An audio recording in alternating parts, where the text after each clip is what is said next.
Voy a retomar con algunas cositas que ya vimos para reforzar algunas ideas, fundamentar un poquito otras. Me voy a repetir en algunas cositas, pero bueno, por ahí hay gente que no vino la última vez. La última vez hablamos del nombre divino, el nombre sagrado. Ese nombre que, si ustedes tienen la Reina Valera, aparece como Jehová, ¿sí?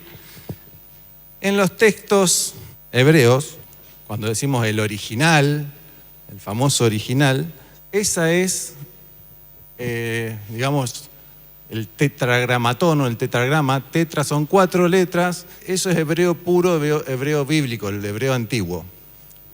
4 letras que son consonantes, por eso en algunas Biblias no aparece Jehová, aparece la YHWH, en otras aparece Yahvé, en otras aparece Yahweh, en otras aparece Señor, todo con mayúscula.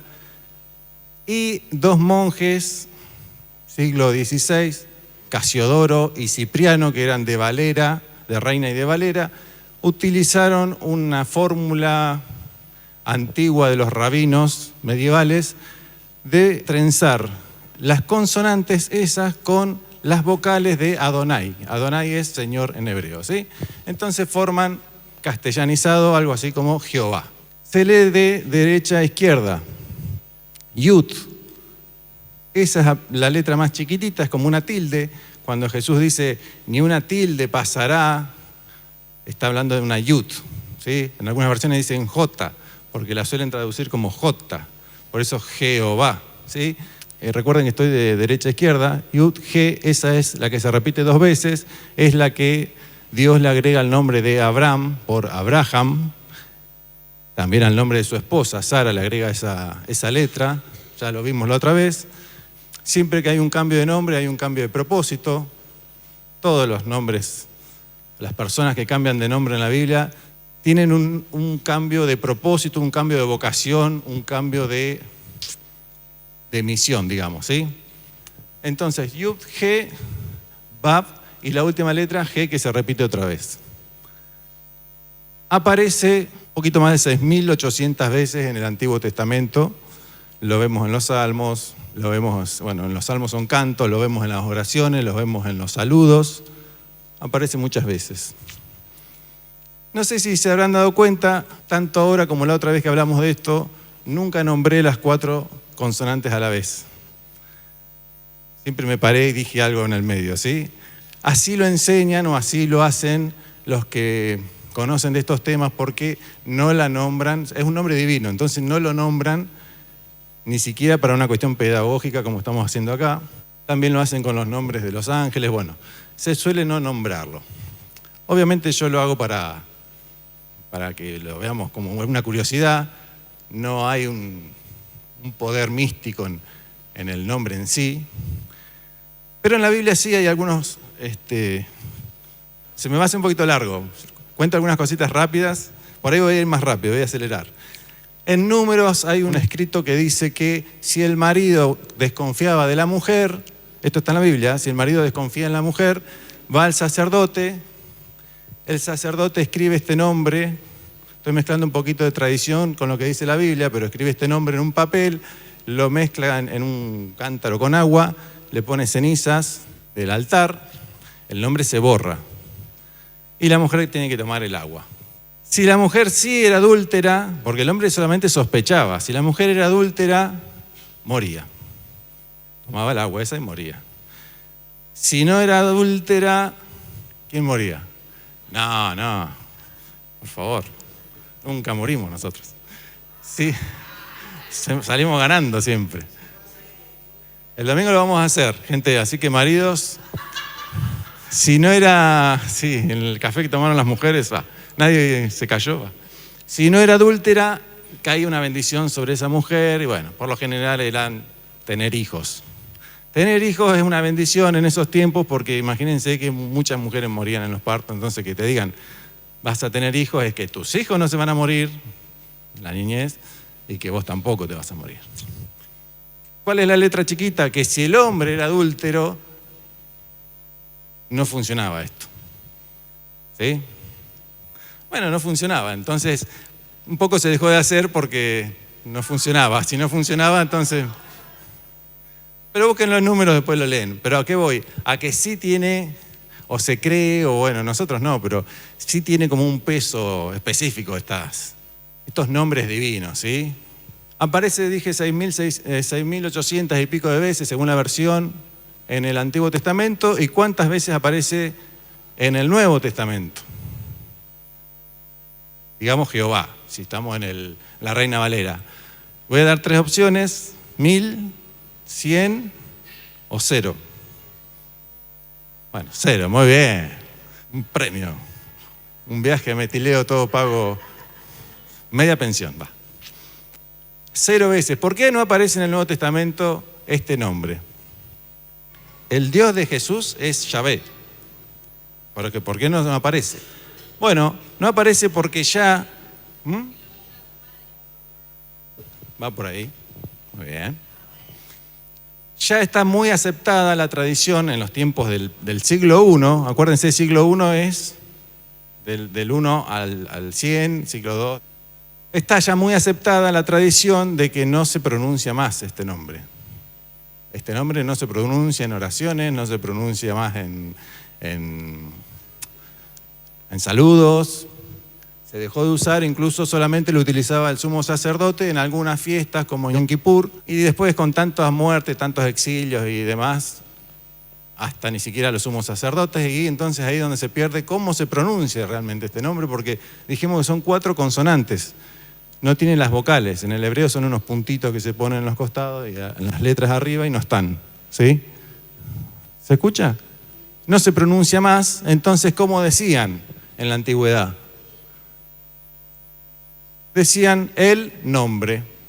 En vez de decir estas letras o como se Yahvé o lo que fuera Jehová, decían el nombre. ¿Qué significaba? Cada vez que alguien decía el nombre, se sabía que estaban hablando de este nombre, ¿verdad? Como si Jorge hoy no le decimos Jorge, le decimos el pastor. Por más que haya muchos pastores, cuando decimos el pastor, entonces, ¿cómo dicen el nombre? ¿Cómo empiezan a decir el nombre? Nombre en hebreo es Shem. Y él es Ja. Entonces ahí tenemos allá arriba Hashem. ¿Se acuerdan de Baruch Hashem? La canción. Baruch es bendito. Entonces, en esa canción decimos bendito el nombre. Mateo utiliza un poco también esto, trata de no nombrarlo. Y Mateo, en vez de decir el reino de Dios, dice el reino de los cielos. Muchos dicen cielo en vez de decir Dios. Cada vez que ustedes escuchen a alguien que diga no, porque el reino de los cielos, como dice en la Biblia, está citando Mateo. Los de Lucas y Marcos no tienen esa autorrestricción y ellos dicen el reino de Dios, ¿sí?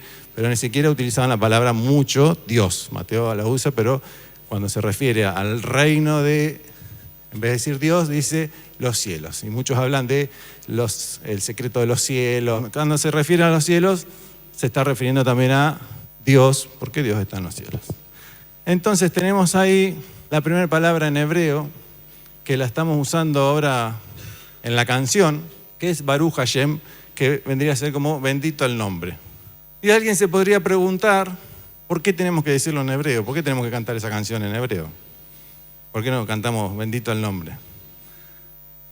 La otra vez alguien me decía que, mira, a mí me encantaría preguntar cosas, pero no se me ocurre qué preguntarte, me decía.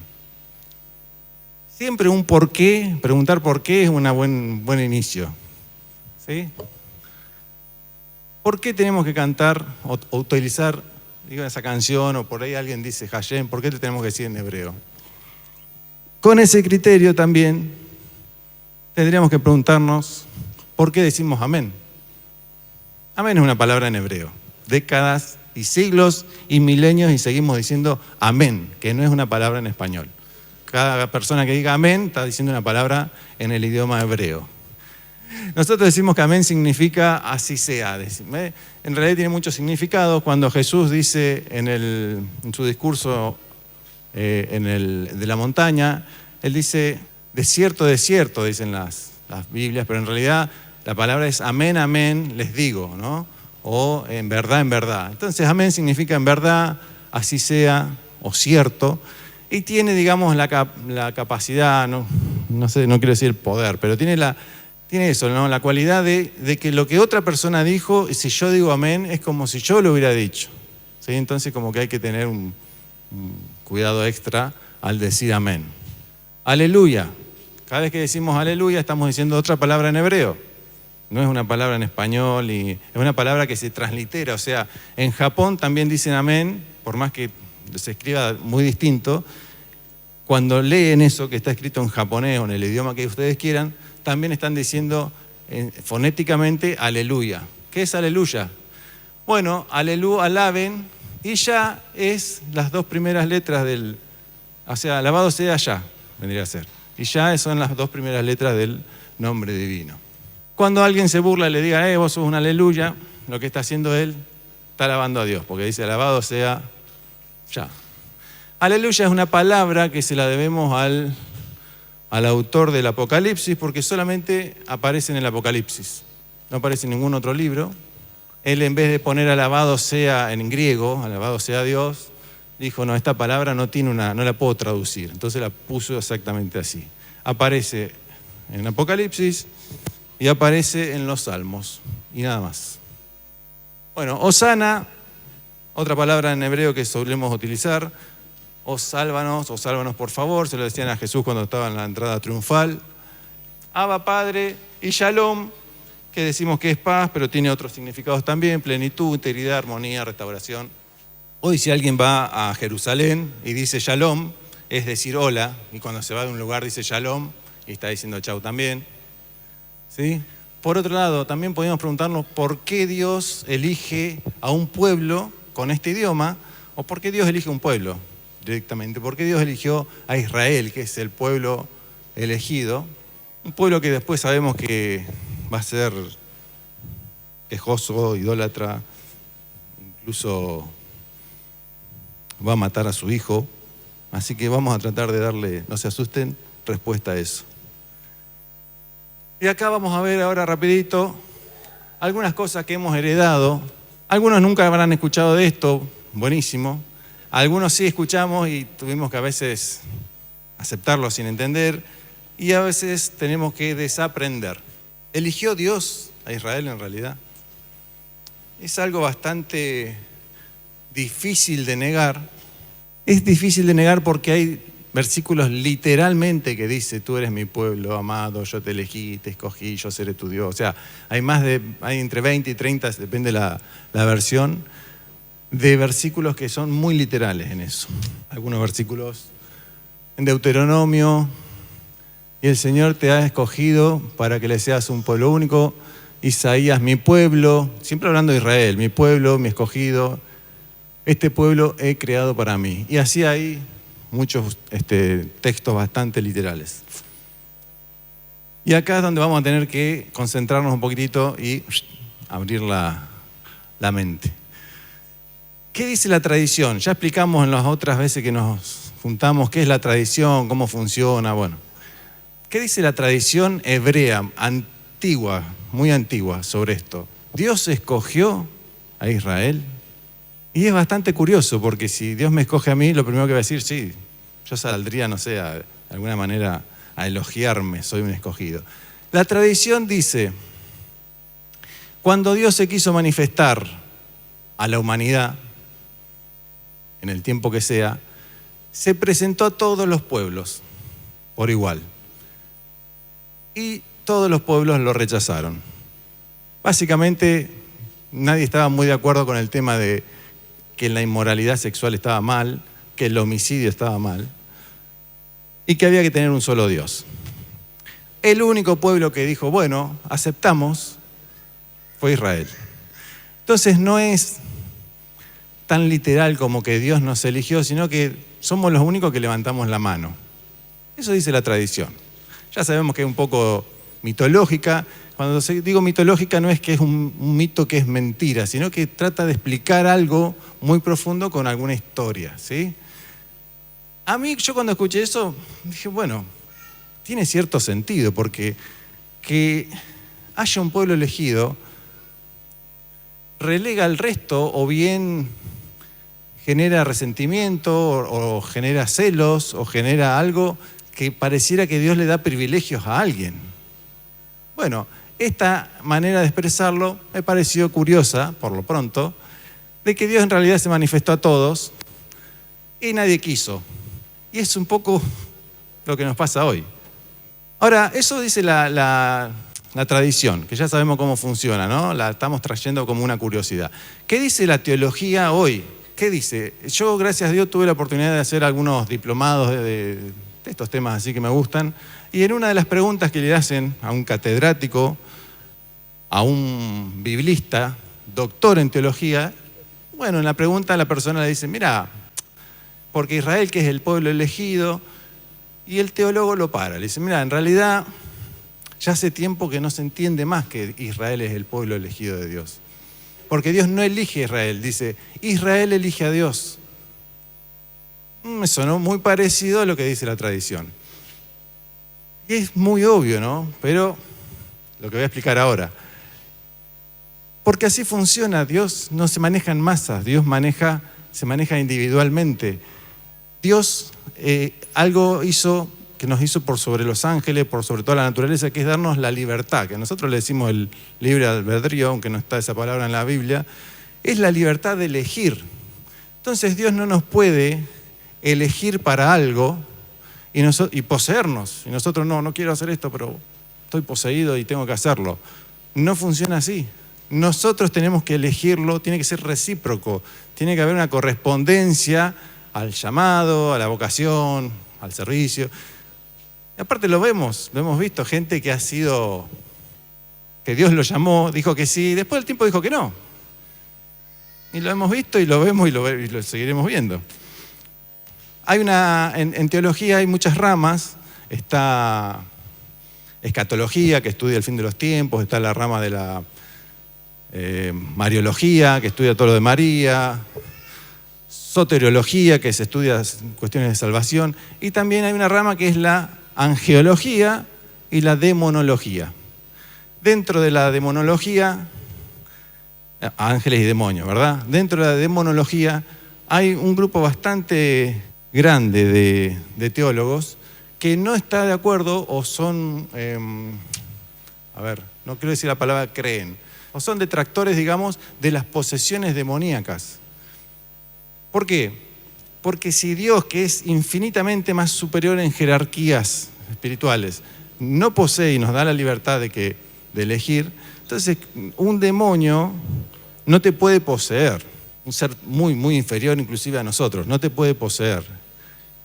Uno dice, bueno, pero ¿cómo explican, cómo argumentan las posesiones que vemos en las reuniones, en las campañas, incluso en la Biblia, ¿no? Bueno, tienen sus argumentos, que no lo vamos a ver ahora porque. Digo esto porque es muy importante la libertad que tenemos nosotros, porque Dios dijo, bueno, les voy a dar la libertad, inclusive de que yo toco en la puerta y voy a esperar. El que abra la puerta abra, el que no. Y esa libertad,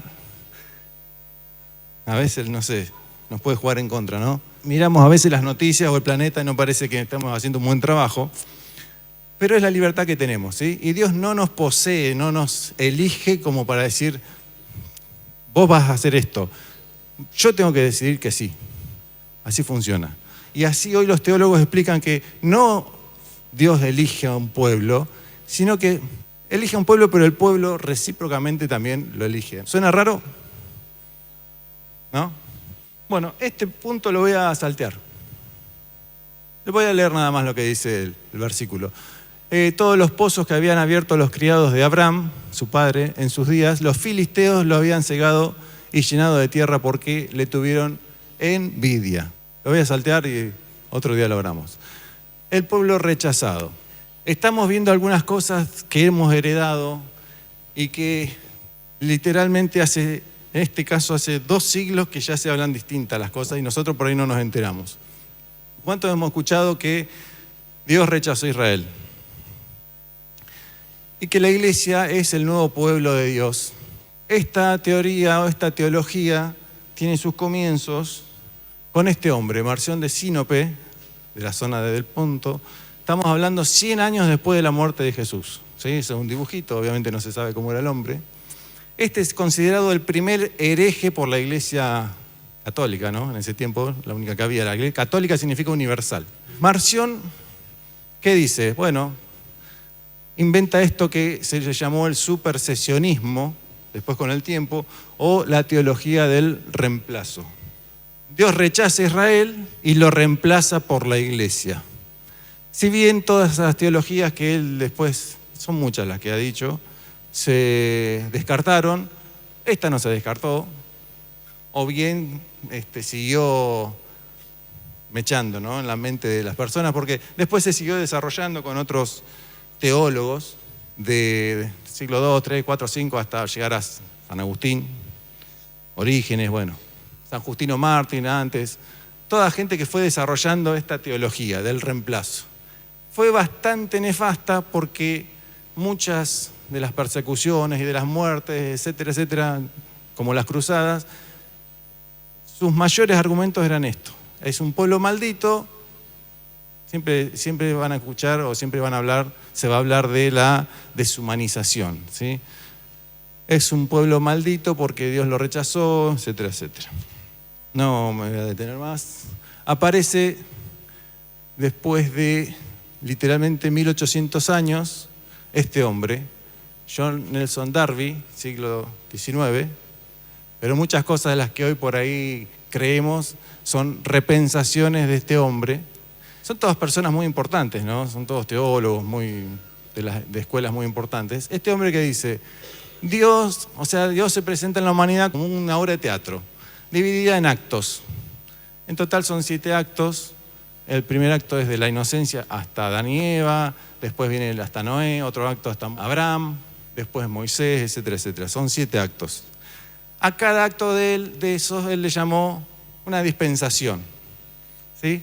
Y entonces ahí se crea la teología del dispensacionalismo. Si alguno hizo un curso de teología en los 80, en los 90, esto se estudiaba mucho, el dispensacionalismo, que entre otras cosas derribaba la teología del reemplazo. ¿Por qué? Porque en el dispensacionalismo no hay un reemplazo, sino que hay planes distintos. Dios tiene un plan distinto para la iglesia, Dios tiene un plan para Israel, para otros pueblos, etcétera, etcétera. No se llegó a bajar eso, porque estoy seguro que si alguno hizo algún curso teológico de esto, le hablaron de las dispensaciones, pero no le habló que esto echaría por tierra la teología del reemplazo, no porque el tipo se le ocurría, sino porque iba con una carga específica de pasajes bíblicos muy superiores a los anteriores, ¿sí? Es una relectura, una repensación que se hacía. Por ejemplo, Marción tomaba la parábola de los viñadores malvados, y él decía, no, el viñador es esto, y entonces son estos, y bueno, él hacía su propia alegoría, es decir, ponía en boca de Jesús, digamos, qué son cada parte de esa parábola.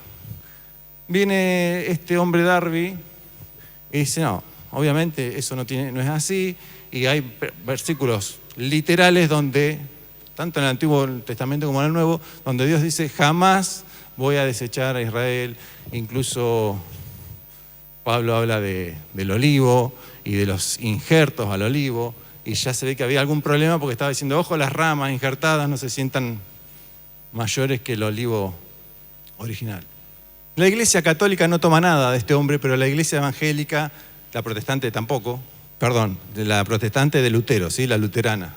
Las iglesias evangélicas toman mucho esto, las bautistas, las de corte pentecostal, toman mucho esta teología. Acá también se habla del milenio, ¿no? Los premilenaristas, postmilenaristas, milenaristas, bueno, cosas de los últimos tiempos. Y se adopta bastante esta teología de Darby, que es muy bíblica, y que viene un poco como a sanar o subsanar esos errores donde, no sé si decir errores, pero bueno, otras teologías un poquito más nefastas que trajeron mucha persecución y muerte. Este hombre entonces desarrolla esta teología del dispensacionalismo. La Iglesia Católica no la acepta, Lutero tampoco, pero llega a 1965, y aprieto acá porque tarda un montón, y hay un gran concilio, que es el Concilio Vaticano II, muy importante, que duró 3 años, y que en el escrito Nostra Aetate, que es Nuestros Tiempos, ese es el concilio, sacan unos escritos donde reconocen que esa teología del reemplazo no es válida. Estamos hablando de 1965, que no es válida la teología del reemplazo. Palabras más, palabras menos, después busquen, son muchos escritos obviamente. Alguien se preguntará, bueno, ¿qué tenemos que ver nosotros con un concilio en Roma y todo eso, ¿no? Con los católicos? Pero bueno, lo que estoy demostrando es que prácticamente la iglesia toda, si sigue o si es fiel a las repensaciones que se hicieron sobre algunos temas, porque a veces parece que lo que es primero es superior, ¿no? Y muchas veces no lo es. Pasaron 1800 años para que alguien diga, esto suena raro, porque tengo que descartar muchos versículos bíblicos. Lo que estamos haciendo ahora es como una aproximación a estos temas, ¿sí? Dispensacionalismo son cursos de 8 o 10 clases. La iglesia entonces, digamos, católica, pone por escrito y rechaza esta teología marcionista de Marción del Ponto sobre la teología del reemplazo o supersesionismo. ¿Qué tenemos que ver nosotros con esto? Nada, pero la realidad es que también muchas de las cosas de los credos, de los dogmas, vienen de estos concilios grandes y pasan los siglos y esto va decantando después en el cristiano común, digamos, como somos nosotros. Estas cosas a veces tardan tiempo en llegar. En estos cursos a veces que hago, les preguntan, ¿no? Cuando dicen estas cosas, les preguntan a algunos, ¿por qué estas cosas no se saben a nivel bases? Y la respuesta muchas veces es la misma, que dicen, miren, esto, encárguense ustedes, los catequistas, los que dan una palabra de estudio, los que van a hacer un curso de algo, encárguense porque esto ya está escrito y está afirmado así hace algunas cosas siglos y algunas otras décadas atrás.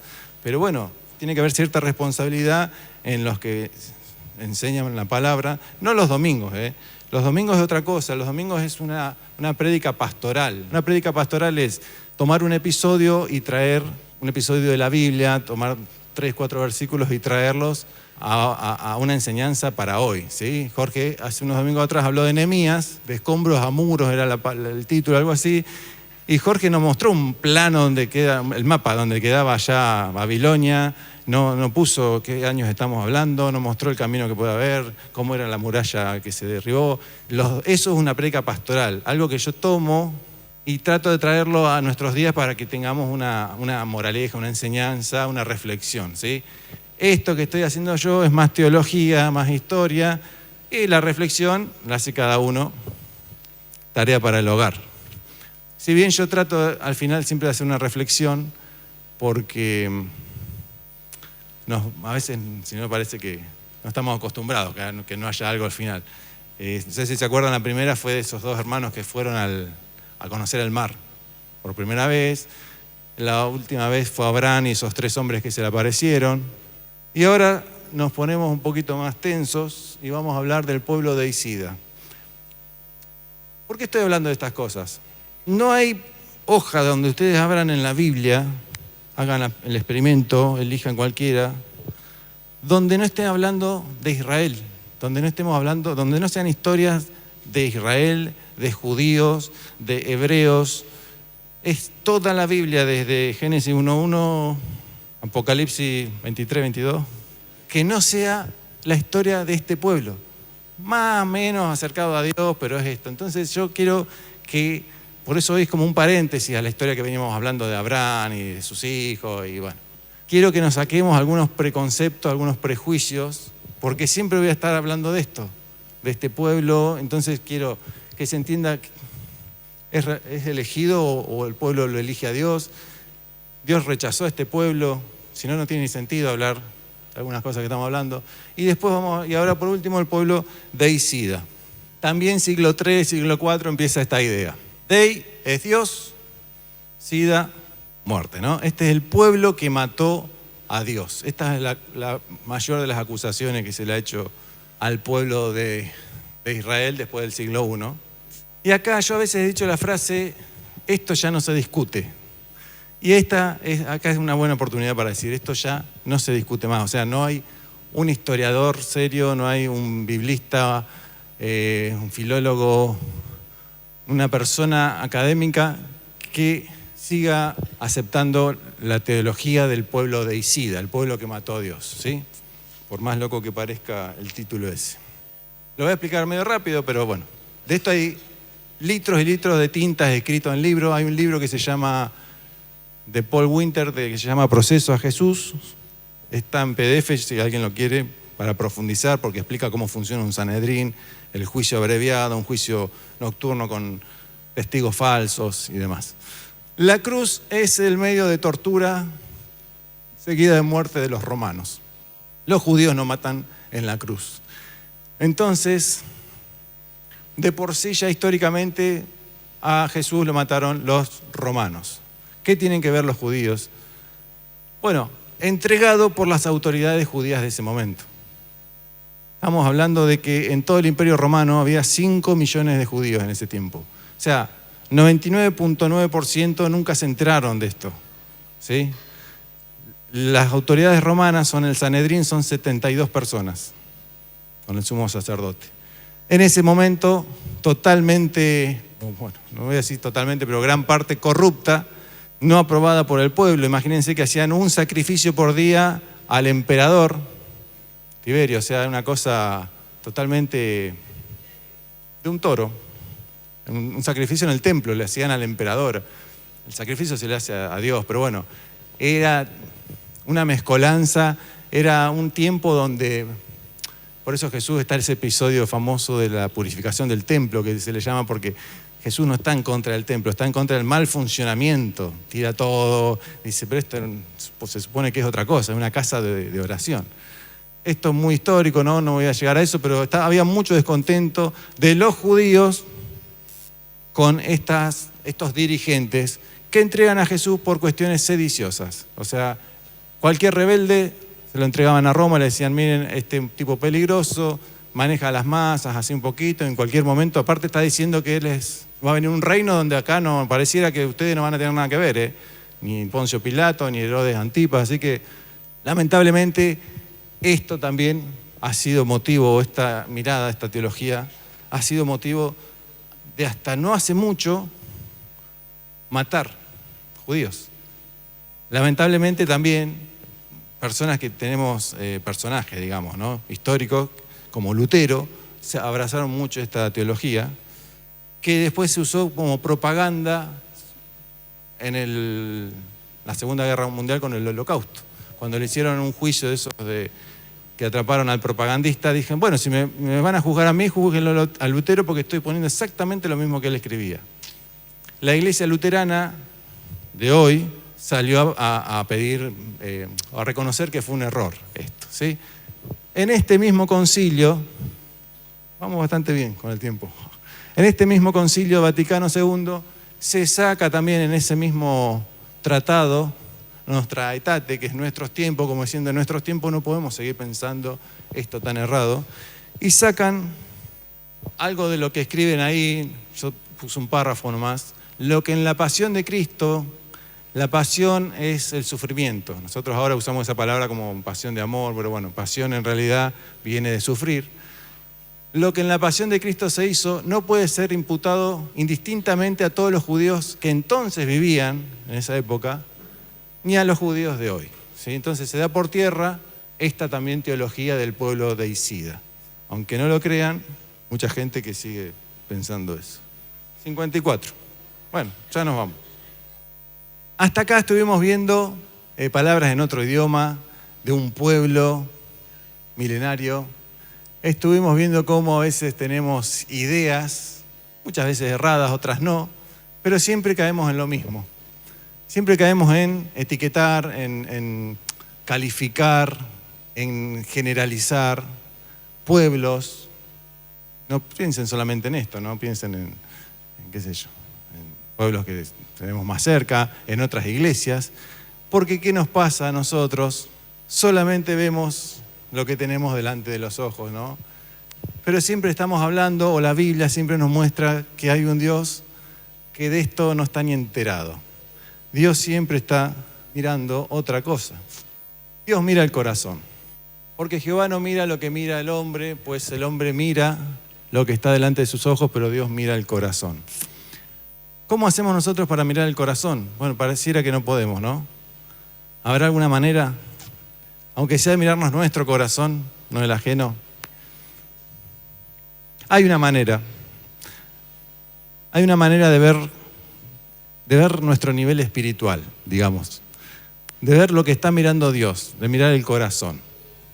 Es un arma secreta. Úsenla con cuidado. Y para ver esto, vamos a irnos a una historia que es la de esta mujer que se llama Rebeca.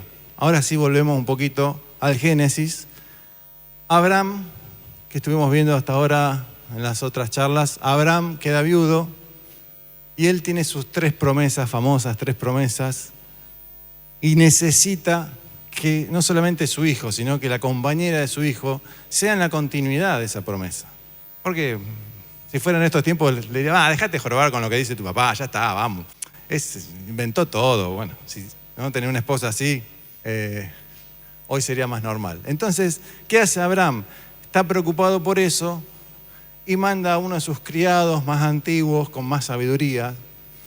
Los mensajeros en esa época, los malaj, tienen prácticamente las mismas capacidades que su enviador, digamos, ¿sí? Entonces manda a una persona muy sabia a buscarle una esposa a su hijo Isaac.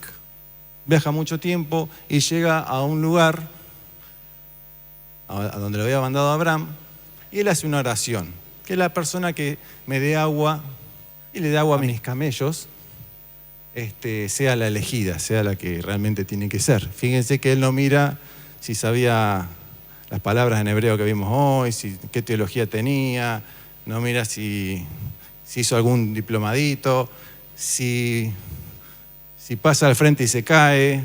Nosotros por ahí miramos esas cosas. ¿Qué nivel espiritual tiene ahí? Porque sabe hebreo. No, porque le preguntás cualquier salmo y te lo dice de memoria.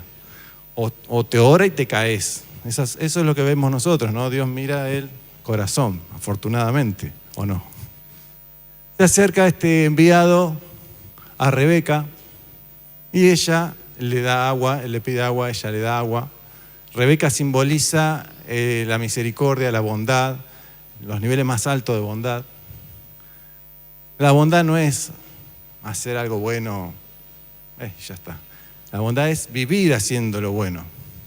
No solamente eso, sino que ni siquiera él le tuvo que decir, Rebeca también le daba agua a los camellos, estamos hablando de mucha cantidad de agua, en un tiempo donde las mujeres se encargaban de sacar el agua de los pozos. ¿Notan algo particular en la imagen? Bueno, no. El agua está alta en el pozo. Acá voy a hablar de qué dice la tradición. Ya sabemos, ya lo he explicado varias veces, no está en la Biblia, pero es una enseñanza hermosa que creo que tiene bastante de verdad.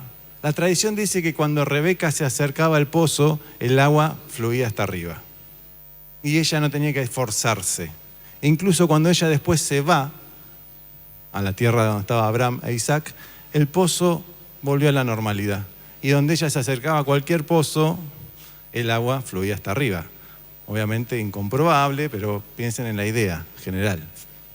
¿Cómo medimos el corazón de la gente, el corazón nuestro?